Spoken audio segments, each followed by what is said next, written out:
नमस्कार बंधुरा आमी सोमनाथ और आपनारा देखছেন সোমস ভার্সেটাইল गार्डन। बंधुरा रबि शस्যের सीजन शुरू हो गेছে। सबाई এখন गम এবং সরষা চাষের ব্যাপারে খুবই উৎসাহী হয়ে পড়েছেন। তো আমি এই চাষটি প্রতি বছরই উৎসাহের সঙ্গে করি। তো বন্ধুরা তাই আমি কিভাবে করি সরষা এবং গম চাষ সেই সংক্রান্ত ভিডিও আমি পরপর দিতে থাকব। তো বন্ধুরা আজকে নভেম্বর মাসের 10 তারিখ এবং আমি কিভাবে তার জমি প্রস্তুত করেছি সরষা চাষের ক্ষেত্রে কীরকম হারে সার দিচ্ছি বা বীজ বপন করছি, কোন কোম্পানির বীজ ব্যবহার করছি, সমস্ত তথ্য এই চ্যানেলে এই ভিডিওতে থাকবে। তাই বন্ধুরা ভিডিওটি অবশ্যই শেষ পর্যন্ত দেখবেন এবং সমস্ত বন্ধুদের মধ্যে ছড়িয়ে দেবেন। তো বন্ধুরা আমাদের যে সুবিধাটা হয়েছে এবারে কিছুদিন আগে একটা নিম্নচাপ গেছে। তো নিম্নচাপ যাওয়ার ফলে মাটি কিন্তু আমরা আর্দ্রতা পেয়েছি। সেই আর্দ্রতাকে কাজে লাগিয়ে কিন্তু আমরা মাটি কিন্তু তৈরি করে ফেলেছি। মাটি আমাদের পুরো প্রস্তুত করে ফেলেছি এবং মাটিতে আমি সার সমস্ত কিছু কিন্তু কীভাবে দেব সেই সমস্ত ভিডিও থাকছে এই অংশে। তো বন্ধুরা আমাদের এই বাঁকুড়া পুরুলিয়া জেলাতে এই চাষগুলো কিন্তু খুব ভালোভাবে করা হয় না। পাঞ্জাব বা উত্তরপ্রদেশ বা বিভিন্ন জায়গাতে যেভাবে সরষা চাষ করা হয়, রাজস্থানে প্রচুর হারে বিঘার পর বিঘা মানে হেক্টর চাষ করা হয়, কিন্তু এখানে একটু গয়াঙ্গচ্ছতি মনোভাব নিয়ে করা হয়। তার কারণও রয়েছে, এখানে জলের অভাব রয়েছে এবং বিভিন্ন রকমের সমস্যা রয়েছে। তো সেই সমস্ত প্রতিকূলতাকে কাটিয়ে উঠে কীভাবে আমরা এই চাষগুলো সাফল্যের সাথে করতে পারি এবং মোটামুটি একটা মুনাফার জায়গায় পৌঁছাই সেই সংক্রান্ত সমস্ত তথ্য কিন্তু এই ভিডিওতে রয়েছে। বন্ধুরা এই জমিতেই আমরা এখন সরষা চাষ কীভাবে হবে সেটা দেখাবো। এই দেখুন ধড়িগুলো সব তুলে নেওয়া হচ্ছে।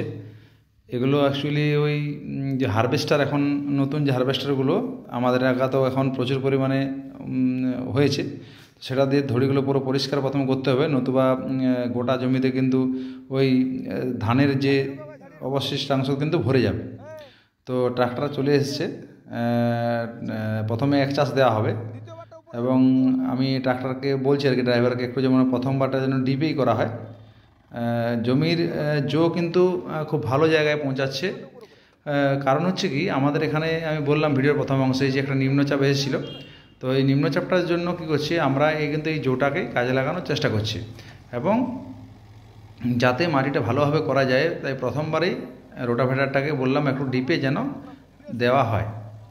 তো যদিও অন্যান্য বছর এভাবে চাষ করা হয় না, অন্যান্য বছর যেটা করা হয় প্রথমে একটা যখন ধানটা কাটা হয় তখন প্রথমে একবার রোটাভেটার দিয়ে মাটিটা করে দেওয়া হয়, এবার হাল দিয়ে দেওয়া হয়। পরবর্তী ক্ষেত্রে ওই মাটিতে অনেকে এটা করে যে জল প্রথমে ওই খালি জমিতে পাইয়ে দেওয়া হয়, তারপরে মোটামুটি 7-8 দিন কি 10 দিন জমির যেমন প্রকৃতি হয় সেই অনুযায়ী সেটা করতে হয়। যে জৌ যখন থাকবে, অর্থাৎ মাটিটা যখন একটু মানে কাদা কাদা ভাবটা কমে যাবে, একটু শুকনো শুকনো ভাব আসবে কিন্তু মাটিতে রস থাকবে, সেই অবস্থাতেই সার ছড়িয়ে বীজ ছড়িয়ে পরে জমি প্রস্তুত করতে হয়। তো এবছর কিন্তু এটা করছি না। এবছর যেহেতু জোটা পেয়েছি তাহলে সেই জোটাকে কাজে লাগানোর চেষ্টা করছি। তো পরবর্তী ক্ষেত্রে এতে কী হবে, ফলন হিসেবে না এসে সেটা অবশ্যই আমরা দেখাবো। তো যাই হোক, এভাবে করার পর আমরা পুরো জমিতে কি করব, আমি সারের ব্যবস্থাপনা কী হবে সেটা নিয়ে বলছি। পুরো জমিতে আমি 1 বিঘা জমির হিসাবে বলবো। 1 বিঘা জমিতে আপনারা কী করবেন, 1 ট্রাক্টর গোবর সার অবশ্যই দেবেন। কারণ গোবর সার একটি খুবই গুরুত্বপূর্ণ একটি জৈব সার। এখানে হিউমিক অ্যাসিড, ফালভিক অ্যাসিড থেকে এনপিকে সমস্ত ধরনের অ্যামাইনো অ্যাসিড বা আপনার অনুখাদ্য সমস্ত কিছুই বর্তমান আছে। তো গোবরটাকে এইভাবে একটা পাত্রে নেওয়ার পরে ঘুরিয়ে ঘুরিয়ে পুরো জমিতে ছড়িয়ে দিতে হবে। তো জমি ছড়িয়ে দিলে পরে কী হবে, জমিতে কিন্তু যে ওই উপাদানগুলোর সাথে সাথে জমিতে যে উর্বরতা মান যেমন বৃদ্ধি পাবে, তেমনি মাটিতে যে ভুরভুরে ভাব বা একটা পরিচ্ছন্ন ভাব সেটা কিন্তু মাটিতে চলে আসবে। তো আপনারা অবশ্যই বিঘাতে এটা ব্যবহার করবেন এবং ছড়াবার সময় অবশ্যই একটু ভালোভাবে ছড়াবেন, একটা জায়গাতে যেন কাদা কাদা বা গাদা গাদা না হয়ে যায়, বুঝতে পেরেছেন? এটা করতে হচ্ছে। তো এইভাবে পুরো জমিতে ছড়িয়ে দেবেন এবং আপনারা অবশ্যই জমিটি প্রস্তুত করবেন নভেম্বর মাসে যদি আপনারা বুনতে পারেন সেক্ষেত্রে সবচেয়ে ভালো কিন্তু ফলন পাবেন। এরপর দেরি হলে কিন্তু অনেকটা দেরি হয়ে যাবে। তো যাই হোক, সার কীভাবে মেশাচ্ছি একটু আমি আপনাদের বলে দিচ্ছি। এখানে আমি 3 ধরনের সার ব্যবহার করছি। এখানে কাঠাপ্রতি 1 কিলো ডিএপি এবং কাঠাপ্রতি 1 কিলো যেটা সিঙ্গেল সুপার ফসফেট এবং কাঠাপ্রতি 500 গ্রাম পটাশ। অর্থাৎ বিঘাতে যদি আমি বলি, বিঘাতে 20 কেজি ডিএপি, 20 কেজি ফসফেট এবং 7 থেকে 10 কেজি পটাশ মিশিয়ে আপনারা সারা জমিতে কিন্তু ছড়িয়ে দেবেন। এবং কখন ছড়াবেন? যখন জমিটা একবার আপনার ট্রাক্টর রোটাভেটার চলে যাবে বা জো আসার পর যখন যেটা সুবিধা হবে। তো সারটা কিন্তু ছড়ানোর পদ্ধতিটা আপনারা দেখুন একটু ভালো করে। সারটা যদি আপনি দাঁড়িয়ে দাঁড়িয়ে ছড়ান সেক্ষেত্রে কিন্তু একটু অসুবিধা হতে পারে, কারণ এখানে যেহেতু সিঙ্গেল সুপার ফসফেট ব্যবহার করা হচ্ছে, এটা কিন্তু গুঁড়ো টাইপের হয়, অনেকটা উড়ে যায়। এবং অবশ্যই ছড়ানোর সময় মাস্ক ব্যবহার করবেন আপনারা। এখানে আমার যে লোকটি কাজ করছে তাকে তো মাস্ক পরানো গেল না। তো যাই হোক, আপনারা নুয়ে নিচে কিন্তু পুরো জমিতে সারটা ছড়াবেন।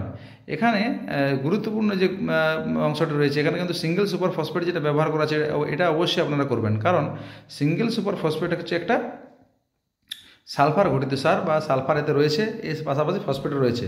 এবং তৈল জাতীয় বীজের ক্ষেত্রে আপনাকে অবশ্যই সালফার কিন্তু দিতেই হবে। তাই সালফার কিন্তু আপনাদের জমিতে যেন থাকে। এতে যদি আপনারা সিঙ্গেল সুপার ফসফেট না ব্যবহার করেন সেক্ষেত্রে আলাদাভাবে সালফারও আপনারা যোগ করতে পারেন।